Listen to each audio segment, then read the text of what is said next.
un professeur très connu. On ne va pas faire la bibliographie du professeur parce que c'est partie du programme. Il a donné l'option et gentiment de parler avec nous de l'Université fédérale fluminense, avec moi-même, Marcelo. J'essaie de faire une recherche et j'ai la félicité de rencontrer son numéro de téléphone et il a été très sympathique, très gentil. Et d'abord, je vais laisser la parole au professeur Dosset pour parler quelques mots pour les élèves et les personnes de l'université, la communauté de l'Université fédérale fluminense, le doctorat des droites, mais on a beaucoup de liaisons avec des sciences humanistiques, l'anthropologie, l'histoire, l'économie.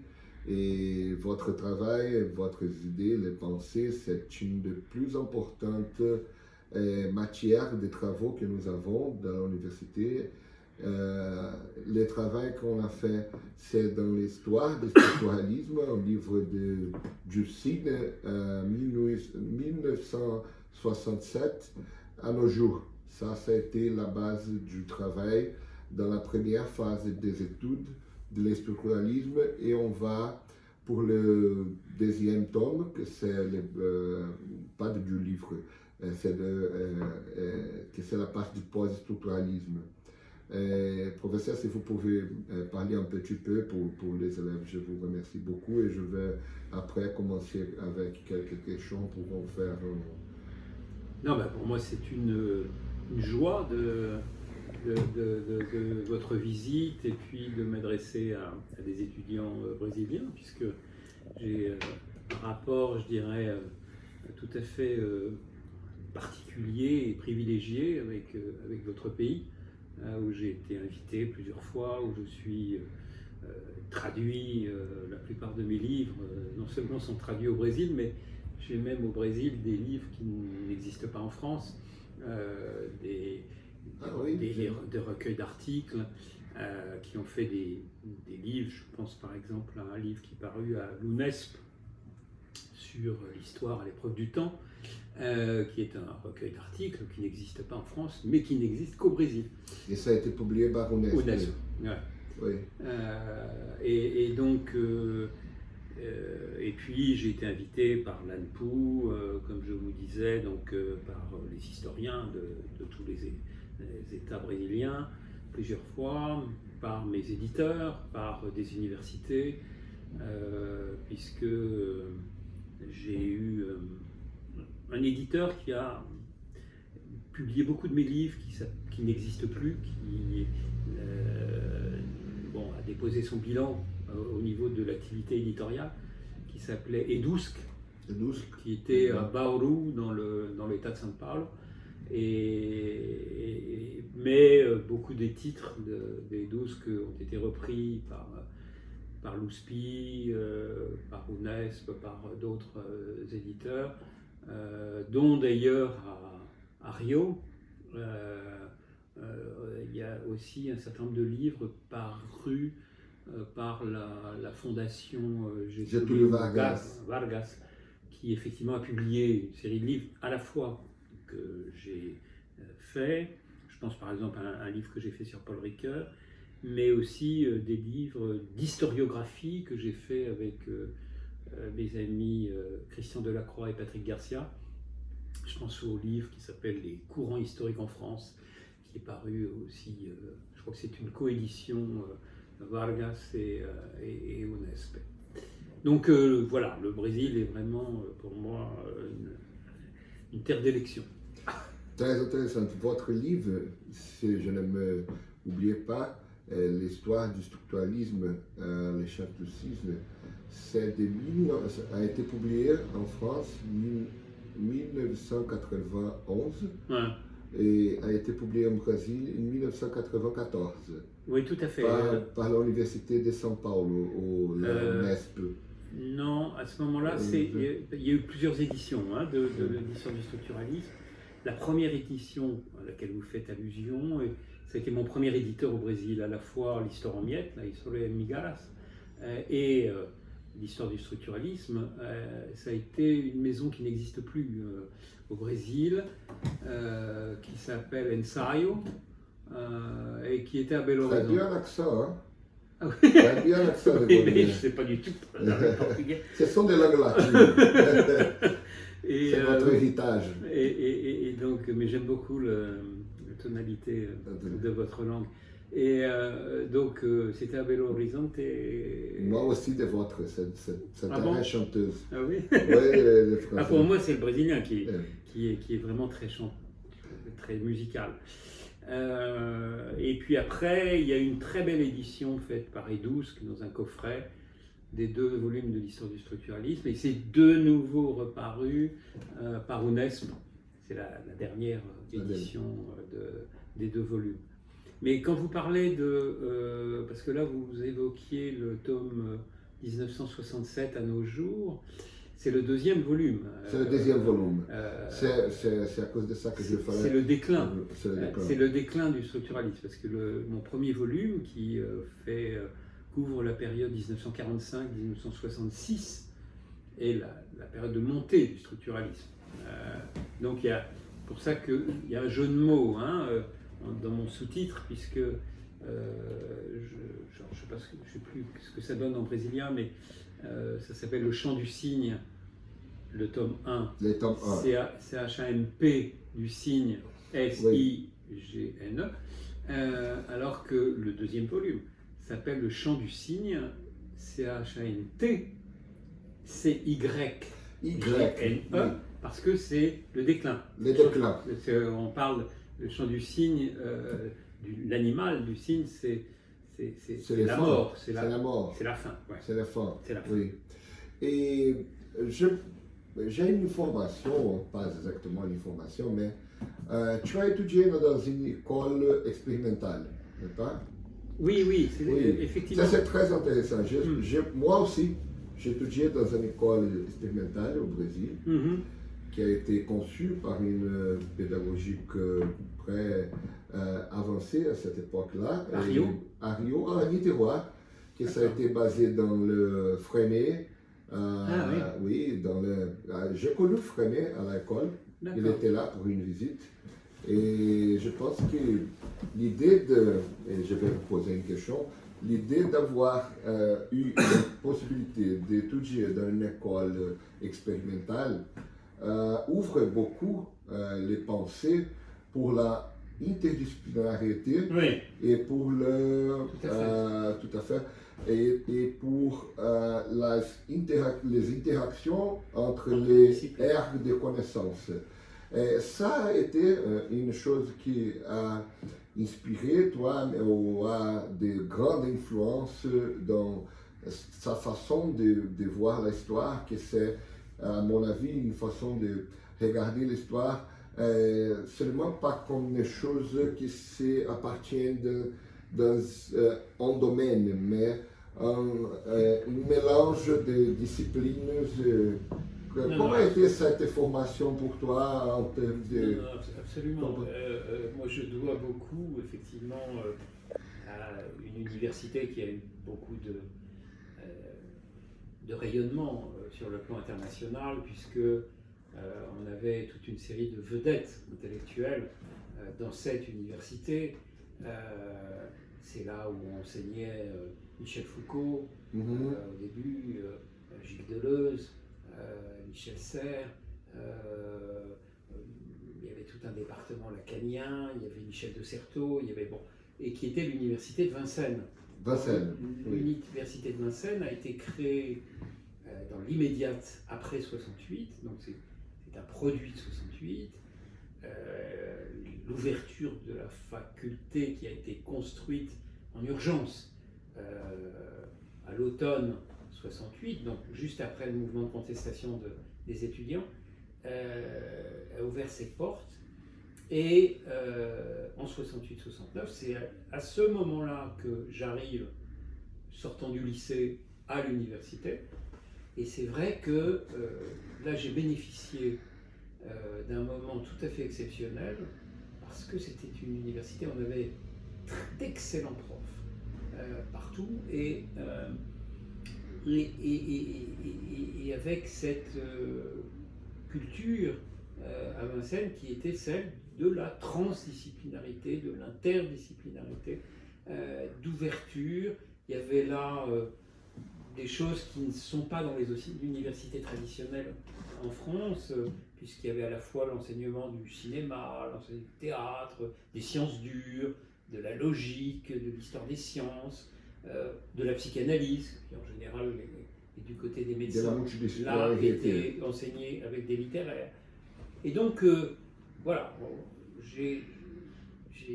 avant de m'ancrer dans un cursus historien pour devenir professeur et avoir l'agrégation, etc., voilà, j'ai pu bénéficier de cours d'économie politique, de philosophie, de sociologie, avant de m'ancrer dans ma discipline. Est-ce que la multidisciplinarité est le futur ou est la réalité? C'est-à-dire les interactions entre les disciplines, à ton avis, c'est le futur et c'est le présent? C'est absolument indispensable. Alors, malheureusement, il y a des barrières et des résistances, des obstacles, puisque chaque discipline a sa propre logique, et puis dans les périodes de crise, on va recruter des gens qui sont dans les canons académiques de telle ou telle discipline dans les recrutements.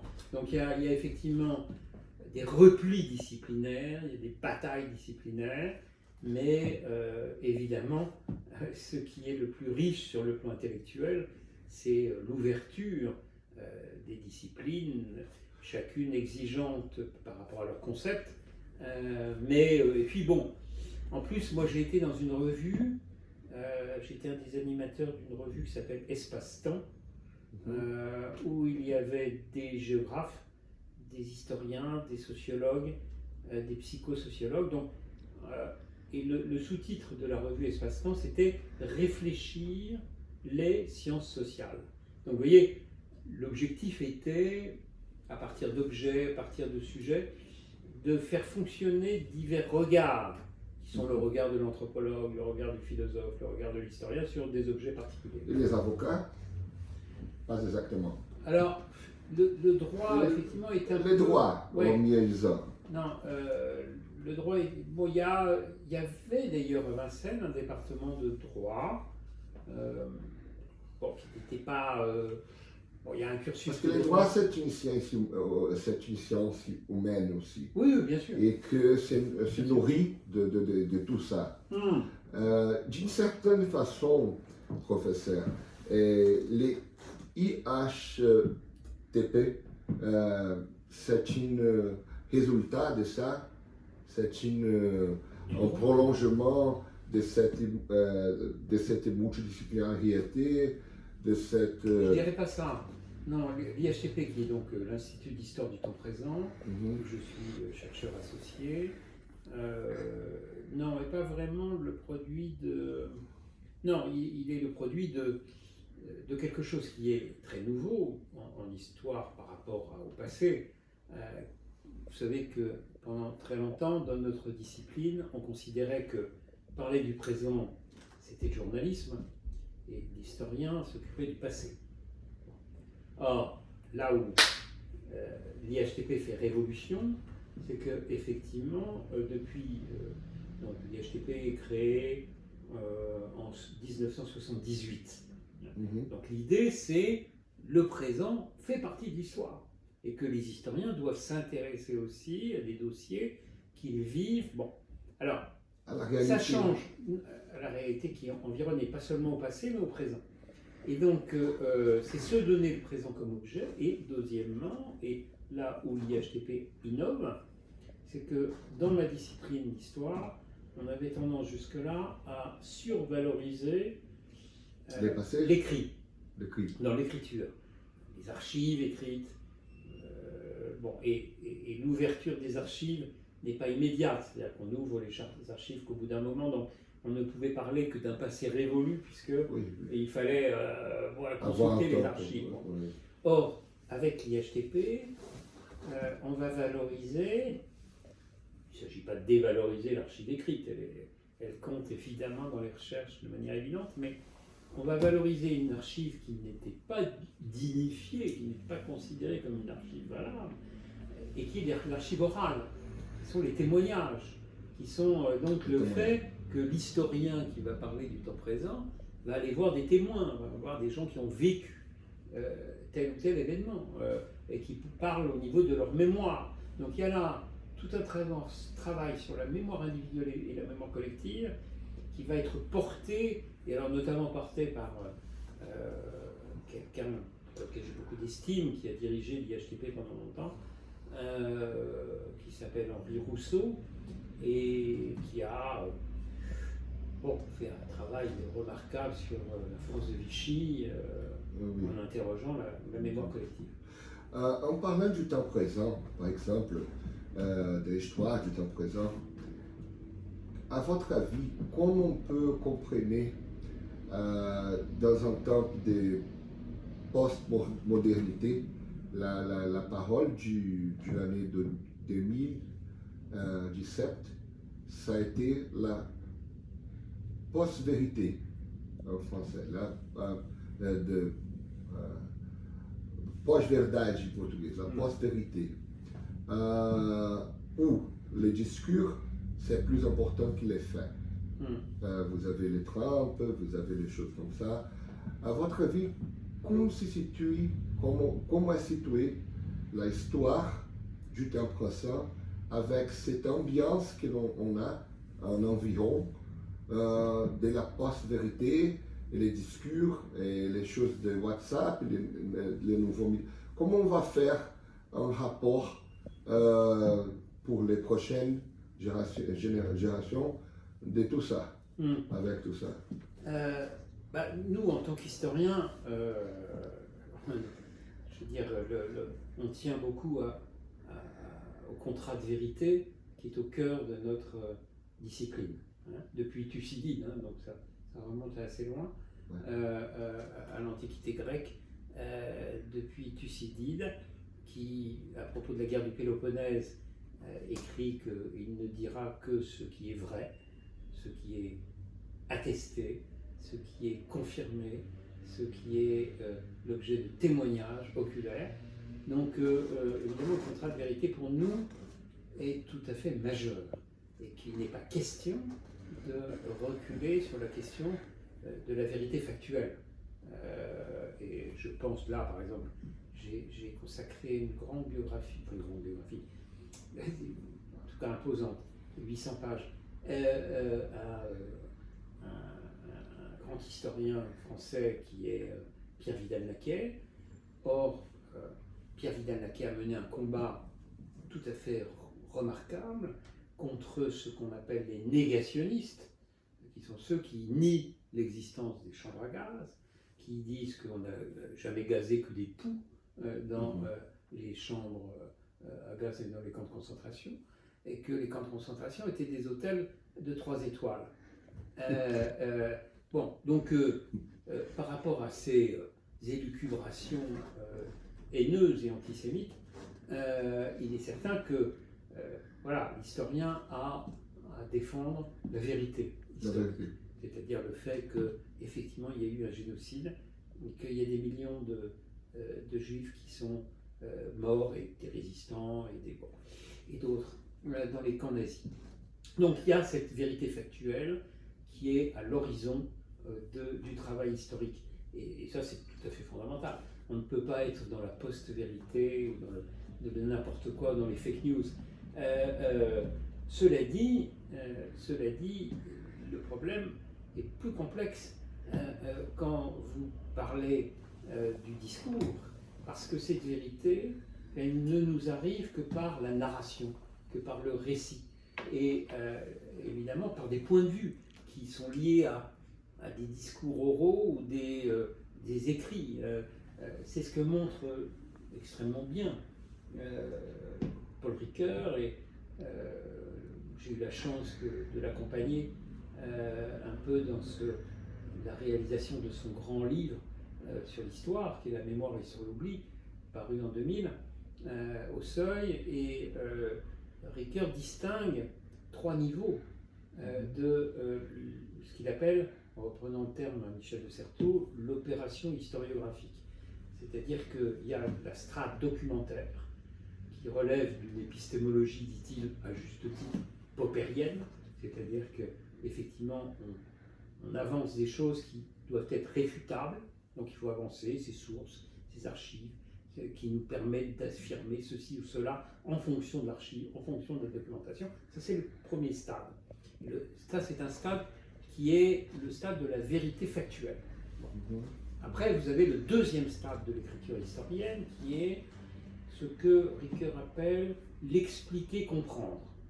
Donc là, on est dans quelque chose qui est déjà plus mouvant, plus ouvert, parce que qui est rattaché à une vérité qui est plus problématique, parce que quel schéma explicatif donne-t-on? Et ça va dépendre du moment où vous analysez les questions que vous posez aux événements, les schémas explicatifs que vous allez mettre en avant pour expliquer tel ou tel événement. Et puis c'est tout l'apport de Ricoeur qui nous amène au rapport Histoire-Mémoire, c'est qu'il y a une troisième strate qui est ce qu'il appelle les événements suprasignifiants, sursignifiants, qui est le troisième niveau, qui est celui de l'écriture historienne elle-même, et qui, là, va effectivement interpréter, et ces interprétations vont différer, vont se métamorphoser, vont être très différentes selon les époques, jusqu'à nous. Jusqu'à nous, c'est-à-dire que là vous avez, mais je ne dirais pas que c'est de la post-vérité, c'est des lectures du passé qui sont nourries de la création du présent. C'est-à-dire qu'il y a une espèce de... On se nourrit au présent du passé et le passé va changer d'une certaine manière par les lectures qu'on peut en donner à partir du présent. Pour prendre un exemple très simple, des rapports hommes-femmes, effectivement aujourd'hui nous sommes très sensibles à l'égalité entre hommes et femmes, et effectivement on va essayer de voir, d'où les études de genre par exemple, gender studies, etc., de voir comment voilà, la vision des femmes qui ont été minorées, qui ont été considérées comme cachées, objets subissant l'histoire des hommes et des meilleurs et des héros. Donc il y a là des basculements nécessaires en fonction aujourd'hui de la vision qu'on a des rapports entre hommes et femmes. L'histoire, c'est comme un pendule. L'histoire, c'est comme un horloge une horloge comme un pendule. Pendule. Un pendule. C'est comme un pendule, en cette façon, parce qu'on va, il y a, par exemple, à la Révolution française, nous avons l'ère des extrêmes, et après, les choses, on a toujours un mouvement qui c'est pendulaire, pas? C'est en cette façon. Oui, je ne le verrai pas tout à fait comme ça, parce que... ça a été la suggestion que mon pensée a reçue par les parce que si vous dites ça, ça veut dire que c'est toujours le pendule inscrit une temporalité qui est la même. C'est-à-dire qu'effectivement, il bascule de manière régulière. Et, à la Révolution française, c'était comme ça. Et dans une temporalité. Non, je ne crois pas, parce que l'histoire a affaire... C'est pour ça que la métaphore ne fonctionne pas très bien pour moi. L'histoire a affaire à des choses qui sont perturbantes, qui sont nouvelles. J'ai écrit un livre, il est paru au Brésil d'ailleurs, je crois. Oui, il est paru au Brésil sur l'événement. Sur l'événement, oui. Voilà.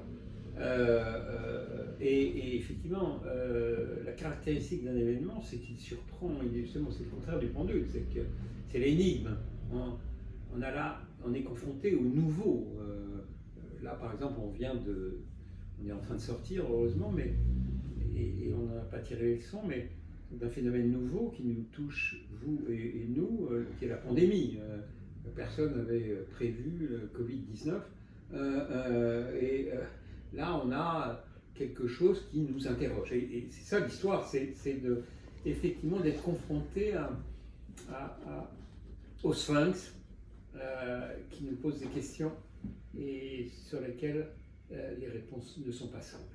Est-ce que vous pensez qu'aujourd'hui, la deuxième génération des analyses, par exemple, les post-structuralismes, comme on peut regarder la présence de cette pensée aujourd'hui? Il y a aujourd'hui une contribution pour le temps récent, pour l'histoire récente, de ce travail. Je me rappelle que Chartrier a dit du temps de fin de la certitude. Chartrier a dit nous avons les fins des certitudes. Ah oui, la fin des certitudes. Les fins des certitudes.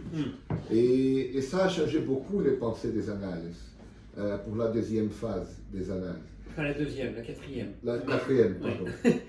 Oui, oui. Oui, bien sûr. Et là, mon livre, premier livre, c'était mon premier livre qui est paru en 1987, qui a d'ailleurs été traduit très vite au Brésil, l'histoire en miettes, des annales à la nouvelle histoire. Justement, c'était un discours un peu critique par rapport à l'évolution des annales.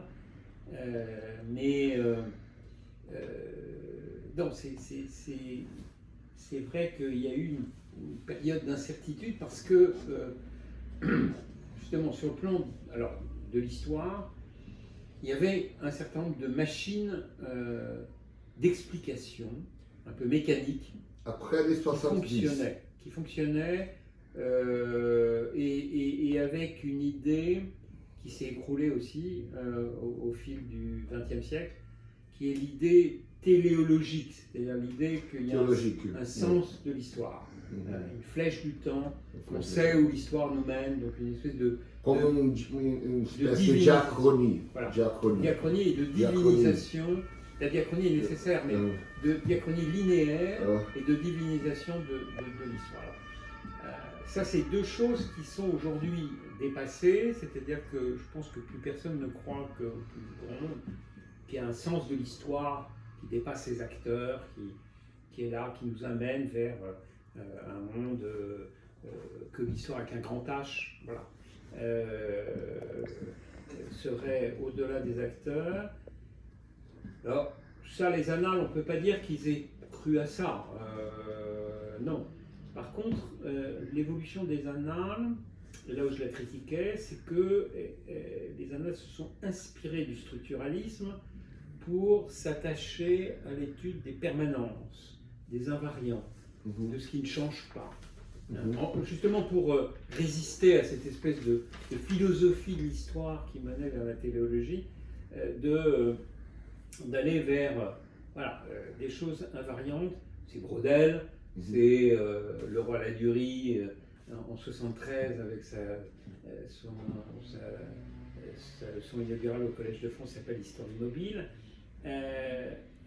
Pour moi, l'histoire, comme je vous disais tout à l'heure, est une discipline qui s'attache au nouveau, qui est une discipline qui réfléchit le temps, la temporalité. Et quand je dis la temporalité, c'est les temporalités. Et c'est là où, effectivement, j'ai été très satisfait de ce qu'on appelle le tournant critique en 1980. C'est peu après l'histoire miette, en 88-89, où les annales ont pris un tournant, et que je caractérise comme un tournant à la fois herméneutique et pragmatique, c'est-à-dire s'interrogeant sur l'action, les acteurs, comment ils voient l'histoire, l'attention à leur discours. Ça, c'est tout à fait fondamental dans le basculement là, de la fin des années 80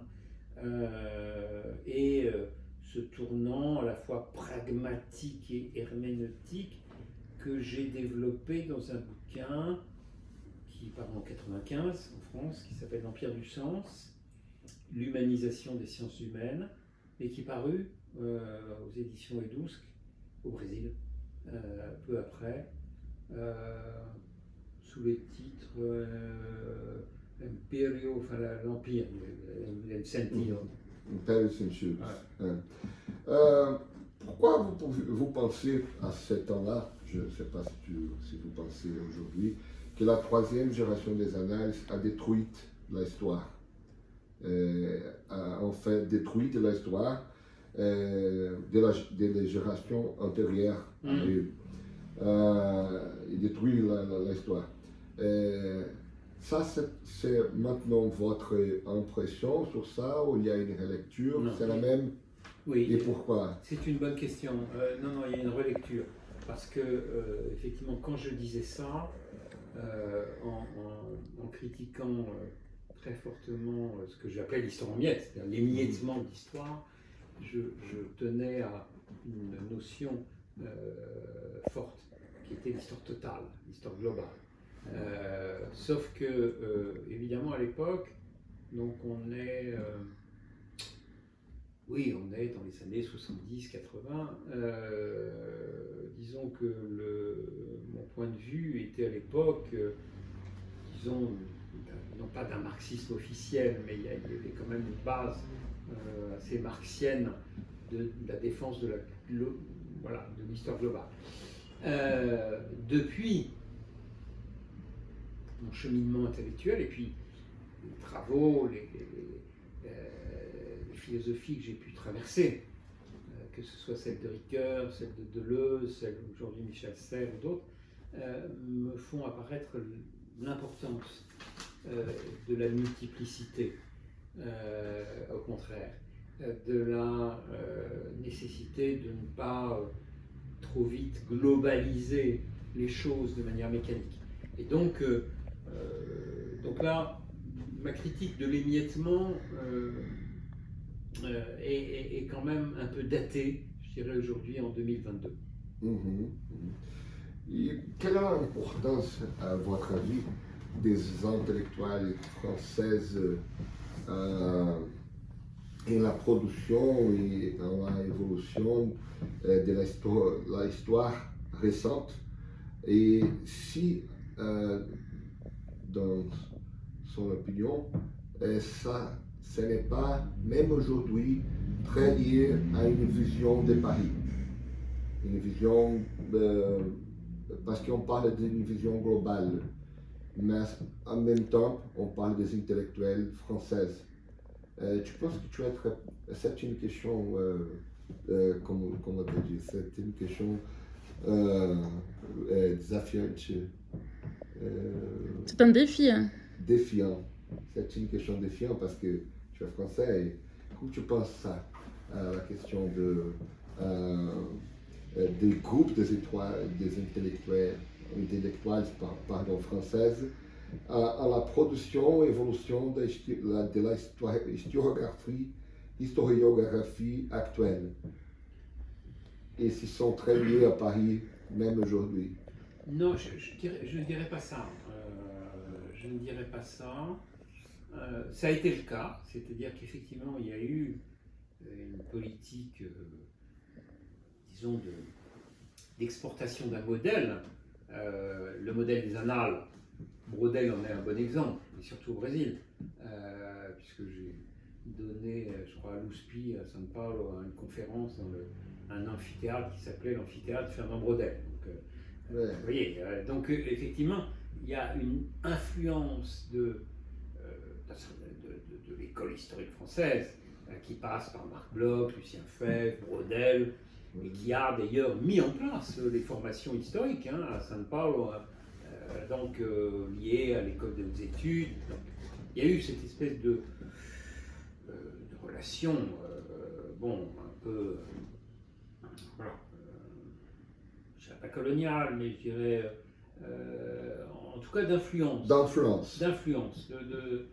d'une école qui était avant-gardiste par rapport à la tradition, etc. Donc qui a apporté aux Brésiliens, qui a apporté mais qui a été créé ici. Mais je dirais qu'aujourd'hui, ça n'est plus vraiment le cas. On ne peut plus dire qu'il y a un modèle français comme ça qui s'exporte à l'étranger, parce que je dirais que l'historiographie française, c'est d'abord métissé, je dirais, avec d'autres modèles. Je pense par exemple à un modèle qui a beaucoup transformé le paradigme dominant en France, qui est la microstoria italienne. Oui, on va parler sur la microhistoire. Gandhi, etc. Donc, et puis, c'est développé aussi en France. Je pense à Patrick Boucheron, par exemple, et à ce qu'il a publié de manière collective. Je pense à d'autres, ce qu'on appelle l'histoire mondiale. Donc, oui.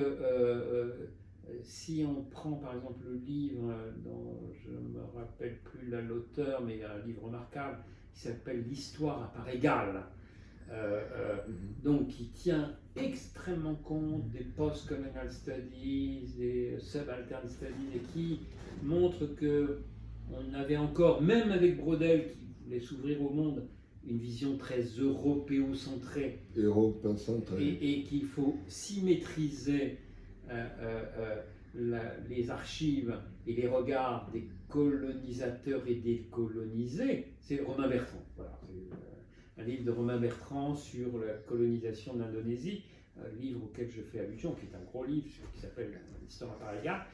Donc cette symétrisation montre un effort d'avoir une vision mondiale, d'avoir une vision qui non seulement n'est plus une vision franco-française, mais même pas une vision européo-centrée, mais une vision qui tient compte de tous les points de vue et qui les met au même niveau.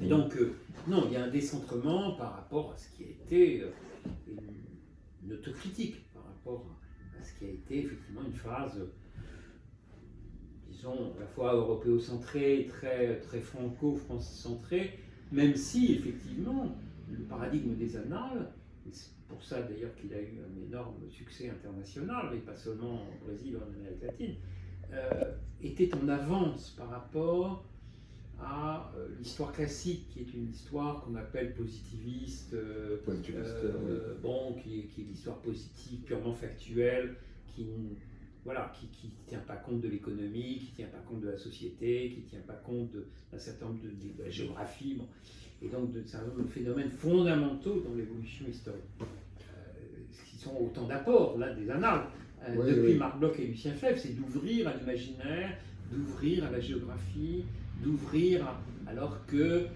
jusque-là, ce que moi j'appelle l'école méthodique, que certains appellent positivisme, mais elle n'a pas grand-chose à voir avec Auguste Comte, mais l'école méthodique était une école au XIXe siècle, mais qui a été encore beaucoup dominante au XXe siècle. Les annales étaient minoritaires au début du XXe siècle. C'était une école purement politiste, purement fermée à l'histoire des grands hommes, l'histoire des gouvernements, l'histoire politico-politicienne, fermée à l'économie, fermée à la société, fermée à l'écologie, fermée. Or, là, il y a des ouvertures qui ont permis les annales, et d'où le rayonnement de cette école sur le plan international, à juste titre. Bien sûr. En changeant un petit peu le sujet, en parlant sur la biographie. Dans l'histoire, il y a, je pense, un concept que si vous faites la biographie, c'est important d'avoir une sympathie ou au contraire pour bien faire la biographie et les choses comme ça, parce que on doit avoir un détachement pour le faire. Et tu as un très bon exemple. Tu as changé après certains temps pour se dédiquer à la biographie, et bonne biographie, bien sûr. Mais ça, il y a une critique, pas à toi, même pas exactement à vous, professeur, mais à le rôle du historien en ce qui concerne la biographie et la question de le détachement Vous pouvez commenter un petit peu comme à cet avis, à son avis, pardon, comme ça marche ça? Oui, alors, là j'ai plusieurs expériences qui sont personnelles, de biographies que j'ai faites, de Ricoeur, de Deleuze Guattari, de Michel de Certeau, de Pierre Nora, de Castoriadis, de David Naquet. Là je suis en train de travailler une biographie de Michel Serres. Donc oui, bien sûr, il y a la nécessité quand on fait une biographie d'avoir ce qu'on appelle une empathie pour son sujet. Mais attention, l'empathie ne veut pas forcément dire sympathie. L'empathie, l'empathie, c'est se poser dans la place de l'autre. Voilà. Oui, c'est mettre à la place de l'autre. Mais ça ne veut pas forcément dire aimer l'autre. C'est possible de faire ça avec Hitler, par exemple. Voilà, exactement. Ouais. C'est ce que j'ai dit, c'est-à-dire que quand Yann Kershaw, qui a fait la plus grande biographie d'Hitler, qui était dans les courants entre les intentionnalistes et les fonctionnalistes, oui. Bon, il a... J'ai lu quelque chose, tu parles sur ça. Il était plutôt fonctionnaliste, et puis voilà, il en est venu à écrire une énorme biographie d'Hitler. Il n'aime pas du tout Hitler. Bon, ça, c'est une fausse débat. Mais c'est une fausse débat. Non, on peut faire une très belle biographie de quelqu'un qu'on déteste. Mais bon. Oui.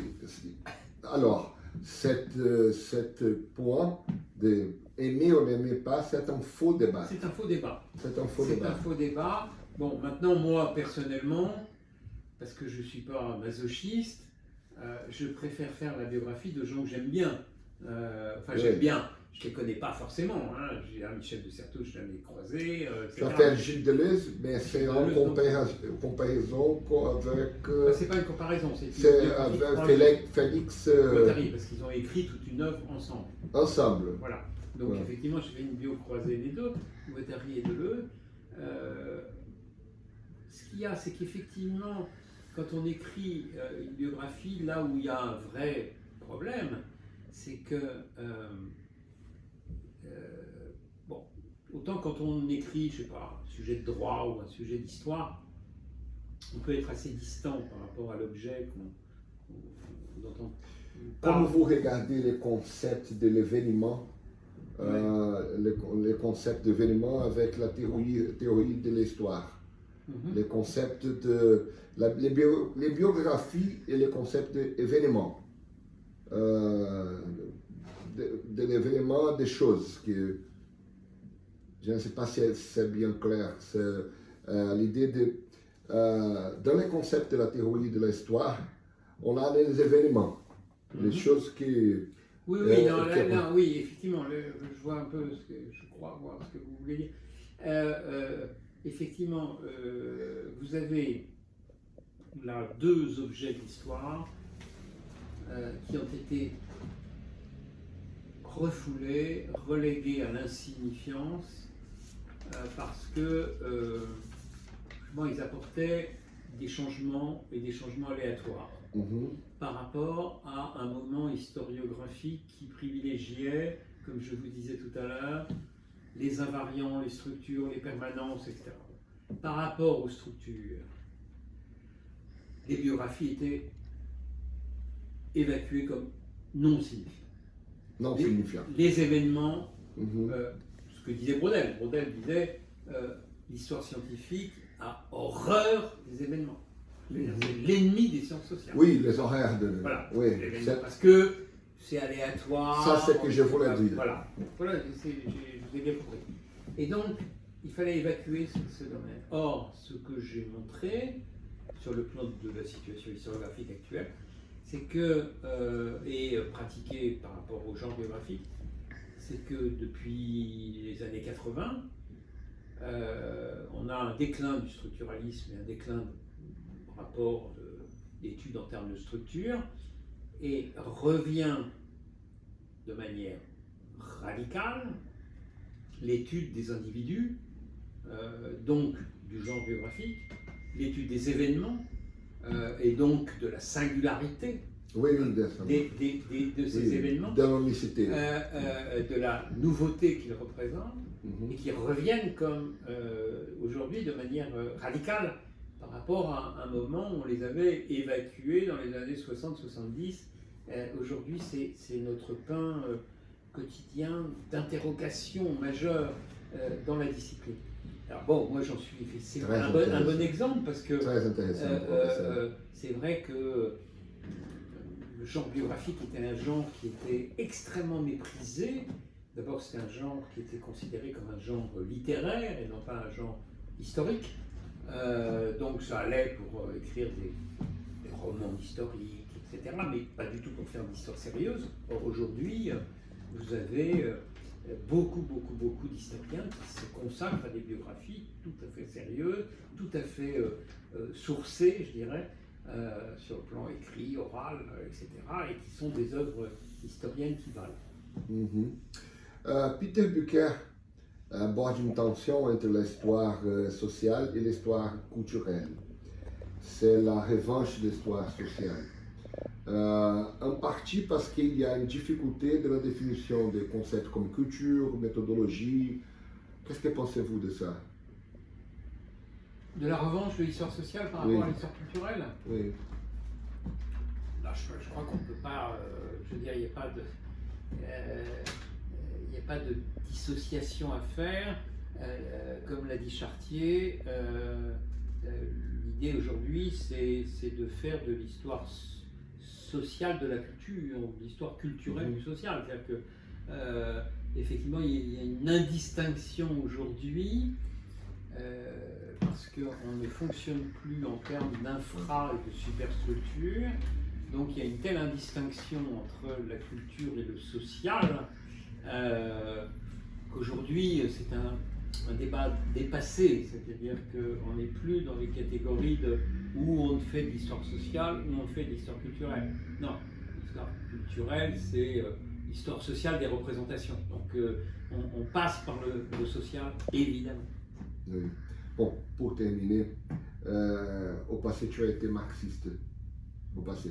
Althusser aussi. Et les deux, toi et Althusser, structuralistes. Mais je n'ai pas tué ma femme. J'ai parlé sur ça avec ma femme. Il était. Ma femme m'aidait hier avec ça. J'ai dit, tu peux lire quelque chose en plus d'Althusser. Althusser, il a sa femme. Et après, il veut faire de nouveau une discussion sur ça, quand il était absolvé. Il a serré un peu trop. Il a dit qu'il allait faire un massage lourd. Mais tu serres trop fort. Trop fort. Je pense qu'il était fou après. Il avait avec des épisodes de dépression, des choses comme ça. Foucault aussi d'ailleurs. Il passait une bonne partie de son année universitaire en hôpital psychiatrique, oui. Bon, maintenant, quand il était lucide, il fonctionnait très bien. Oui. Il était quand même le caïman de l'école normale supérieure. C'est pourquoi il est, comme toi, très intelligent, mais tu es plus intelligente que lui. Non, je suis beaucoup moins intelligent, mais moi, je n'ai pas tué mon épouse. Il était marxiste comme toi et aussi structuraliste. La théorie des idéologies, des appareils idéologiques, des choses comme ça, d'État.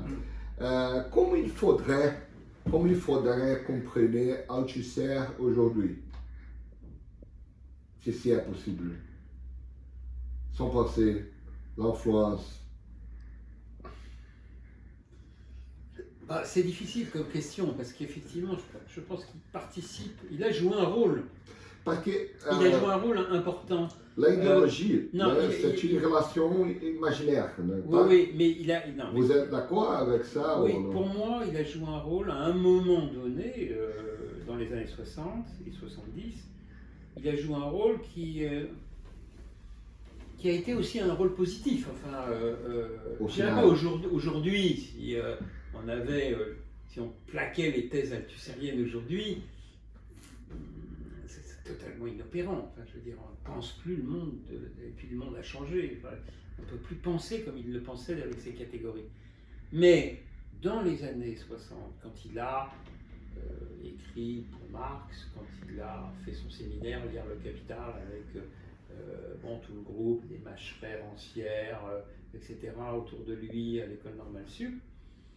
Il a apporté quand même au marxisme une complexité d'analyse dont j'ai bénéficié, hein, parce que moi, les premiers travaux qui m'ont influencé, donc ça remonte à très loin, hein, on est en 69, 70, c'était les travaux du sociologue Nikos Plantzas, hein, son livre Pouvoir politique et classe sociale, son livre Fascisme et dictature, c'était des livres difficiles, des livres très althusériens, très althusériens, appliqués à l'histoire, qui m'ont été extrêmement bénéfiques à l'époque parce que c'était très formateur, c'était très analytique, donc effectivement, et puis complexe, c'est-à-dire que par rapport à la, je dirais, pour simplifier, par rapport à la vulgate classique du marxisme qui était la superstructure et le reflet de l'infrastructure, donc l'essentiel c'est l'économie, le reste c'est un ex et puis c'est un reflet un peu déformé. Non, avec Althusser, hein, on prenait parfois avec les appareils idéologiques d'État l'idée que les superstructures pouvaient changer un peu l'infrastructure, pouvaient être en position dominante dans des modes de production particuliers, etc.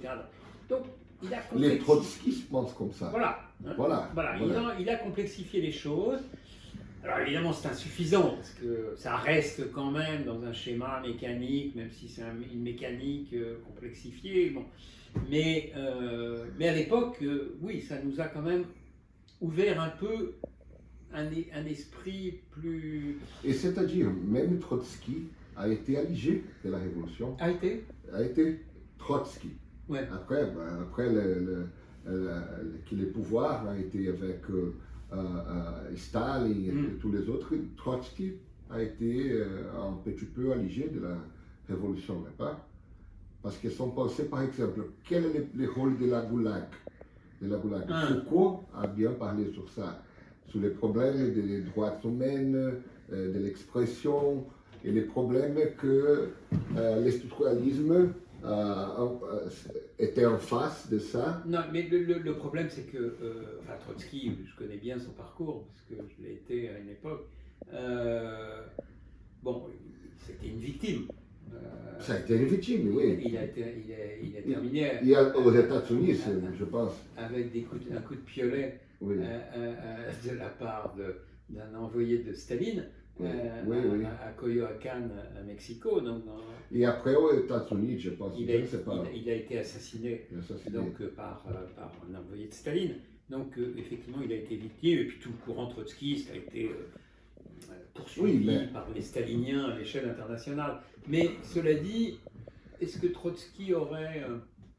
Non, on ne peut pas refaire l'histoire. Quoi qu'on peut faire aujourd'hui, c'est très à la mode de l'histoire contrefactuelle. Si Trotsky avait, mais de manière fictionnelle, si Trotsky avait triomphé de Staline, c'était pas impossible parce que peut-être impossible. Peut-être était possible. C'était peut-être possible puisque c'était quand même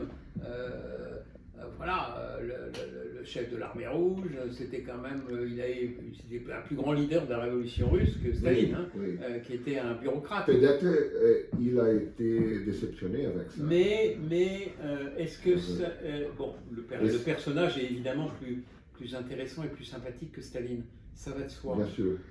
Mais est-ce que il aurait pu surmonter... Tu vois, par exemple, la tristesse, je ne sais pas si ça c'est la parole, mais la déception avec le trotskisme ou le marxisme a été une raison, par exemple, de la Goulag, que Foucault bien parle sur ça et fait une critique très bonne et très actuelle et contundante en disant comme ça.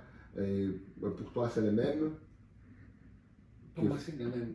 Parce que j'ai compris que dans l'évolution de votre travail, il y a une déception avec le marxisme. Oui. Et Foucault aussi. Et Foucault aussi, quand il parle de la blague, quand il parle de la... Foucault et d'autres, et Lyotard et d'autres. Non, je crois que pour tout le monde, pas pour tout le monde, pour beaucoup, on a cru, justement, ce que je disais tout à l'heure, hein, de manière marxiste, on a cru à une espèce de sens, de téléologie historique qui menait vers une société égalitaire, de bonheur collectif, et qu'il fallait lutter, et que voilà, le sens de l'histoire était inscrit. Finalement, oui, enfin, soit Foucault, tout le monde, et moi, on a été, oui, de déception en déception, parce qu'on s'est rendu compte que, même si, bon, moi, j'ai jamais été, ce que j'ai déjà dit, hein, mais j'ai jamais été stalinien, j'ai jamais cru dans le régime soviétique, mais il se trouve que j'étais à Prague en 68 quand les Russes sont arrivés. Il se trouve que j'ai pris la mesure de ce qu'était, mais comme tout le monde, ce régime qui était un régime totalitaire, carcéral, on pensait qu'il était un peu dégénéré, on pensait qu'il fallait l'améliorer, mais que socialement il y avait quand même des choses qui avaient été des avancées sociales. On se rend compte qu'il n'y avait aucune avancée sociale, c'était à la fois la misère, des sociétés complètement fermées, sans liberté, surveillées dans tous les domaines. Et donc effectivement, on a là un régime totalitaire qui correspond absolument pas à ce qu'on souhaite. Et donc, non, c'est certainement pas le sens de l'histoire. Et là, je pense qu'effectivement, ça nous amène à remettre en question, en cause, toute une série de thématiques du marxisme et de la vision marxiste de l'histoire, qui n'est plus du tout la mienne. Alors, ça ne veut pas dire qu'il n'y ait pas une espérance collective à constituer, c'est-à-dire que je pense aujourd'hui, les historiens doivent y contribuer parce qu'il faut à la fois comprendre ce monde et le transformer, qu'il est nécessaire aujourd'hui de recréer un projet de société collective qui soit un projet émancipateur, un projet, mais tout est à refaire, c'est-à-dire que là il y a un aggiornamento à faire qui est extrêmement difficile, mais qui ne peut pas être la reprise des vieilles recettes, parce qu'on sait où elles mènent. Elles mènent à l'horreur absolue, hein, elles mènent à des Pol Pot et au people et au charnier d'une société génocidée. Donc évidemment, il faut éviter ça. Mais par contre, effectivement, on ne peut pas non plus se satisfaire du système tel qu'il est, inégalitaire, et donc il faut créer un horizon d'espérance, d'émancipation, d'espoir, qui soit une espèce, je dirais, même si les mots apparaissent comme contradictoires, d'utopie réaliste. Réaliste, voilà, possible. Une utopie possible qui reste à construire, c'est la tâche entre autres des intellectuels de tous les pays, parce que pour l'instant, on vit une crise historique qui nous touche, nous, en Europe. Hein, on voit bien avec la remontée de la haine, du racisme, de la xénophobie, d'un néofascisme. Mais on le voit aussi dans votre pays, évidemment, avec le président que vous avez. Voilà, on vit tous une crise, ce qui est aussi stimulant, parce que ça veut dire que voilà, les responsabilités sont devant nous, et c'est là où, sur le plan historique, je dis qu'il y a un tournant pragmatique, c'est une interrogation sur les acteurs, c'est tout à fait fondamental, c'est-à-dire que demain sera fait de ce dont les acteurs pourront le construire. C'est pas Dieu qui va tomber sur Terre, c'est pas une logique qui agit, comme on le disait, à l'insu des acteurs dans leur dos. Non, c'est ce qu'on va en faire, ce que les citoyens vont en faire. Donc c'est une responsabilité énorme. Est-ce que la micro-histoire a un rôle dans ça? La micro-histoire a un rôle dans pas vraiment dans la construction d'un projet futur, non. La micro-histoire a eu un rôle, Carlo Ginzburg, effectivement, le fromage et les vers, tous ces travaux, Giovanni Levi, etc., et toute cette école a eu un rôle dans l'attention à la complexité des rapports humains, à l'intersubjectivité, à la singularité des situations, et donc par rapport aux analyses structurales, holistes, mécaniques, oui, sur le plan de la complexification du regard, la micro-histoire a joué un rôle, comme l'Alltagsgeschichte allemande, c'est-à-dire voilà, l'histoire au ras du sol, au niveau des acteurs, enfin tout ça a contribué à ce tournant pragmatique, mais aussi la philosophie analytique anglo-saxonne. Bon, il y a eu plusieurs courants comme ça qui ont généré ce tournant que saisir en histoire. Bon, merci professeur, je pense que tu as été très gentil pour donner votre temps, et ça n'était pas rapide, mais on est très heureux pour ça, et on va faire ce travail que je parlais, de faire la traduction, de faire ça en français, avoir votre vision pour quelque chose qui vous pensez que c'est important, et continuer avec ce dialogue avec l'université, et on espère au l'avenir avoir votre présence là. On peut même penser à en faire aussi des vidéoconférences ou quelque chose comme ça, parce qu'on peut faire une liaison entre les différentes disciplines des connaissances à l'université, et ce type de dialogue, c'est très important pour développer notre étude. Je vous remercie en nom de mes professeurs. Le professeur s'appelle Wilson Madeira. Il était très content avec notre rendez-vous aujourd'hui. Écoutez, ce sera un plaisir pour moi si je peux aller retourner au Brésil, parce que la pandémie a fait que les voyages se sont complètement arrêtés, évidemment, et pour cause pour tous. Mais tu fais la production chez toi. Je pense que c'est mieux d'avoir un contact direct que des visioconférences. Non, bien sûr, on va organiser tout ça. Ouais. Nous sommes dans ce problème mondial, pas? Oui. Malgré les négationnistes. Oui. Mais là, je pense que ça va aller mieux sur le plan de la pandémie, avec les vaccins.